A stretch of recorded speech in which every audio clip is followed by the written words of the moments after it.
গাহৰি পালনৰ আটাইতকৈ প্ৰয়োজনীয় কথাটো হৈছে গাহৰিক পুষ্টিকৰ খাদ্যৰ যোগান ধৰিব পৰাটো। কাৰণ আপুনি যিমানেই পুষ্টিকৰ খাদ্য যোগান ধৰিব আপুনি ফাৰ্মখনৰ পৰা সিমানেই লাভৱান হ'ব পাৰিব।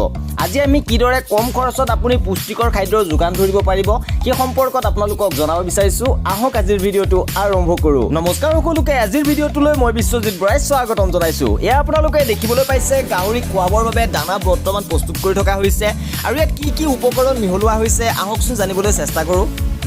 দানাটো আপোনাৰ কচু আছে, অনলি কচুৰ লগত আপোনাৰ ধৰি লওক এইবিলাক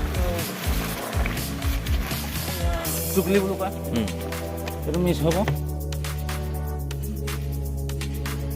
আপোনাৰ চাউলো দিব পাৰে, গুড়া দিব পাৰে, গুড়াও দিব পাৰে, গুড়া দিব, পালিচ গুড়া, এনেকৈ মানে কম খৰচত হৈ যাব। কম খৰচত। কিনা দানা কিনিবলৈ গ'লে যথেষ্ট খৰচ হ'ব। হয় বন্ধু বান্ধৱীসকল, বজাৰত কিনা দানাৰ মূল্য যথেষ্ট বেছি, নিশ্চয় আপোনালোকে জানে। গতিকে আপোনালোকে ইচ্ছা কৰিলে এনেধৰণে কম খৰচতো পুষ্টিকৰ খাদ্যৰ যোগান ধৰিব পাৰে। ইয়াত কচু সিজোৱা গৈছে, কচুৰ লগত যিটো জুগলি বুলি কোৱা হৈছে, সুৰা প্ৰস্তুত কৰোঁতে ৰৈ যোৱা যিখিনি ভাত, সেই ভাতখিনি ইয়াৰ লগত মিহলোৱা হ'ব।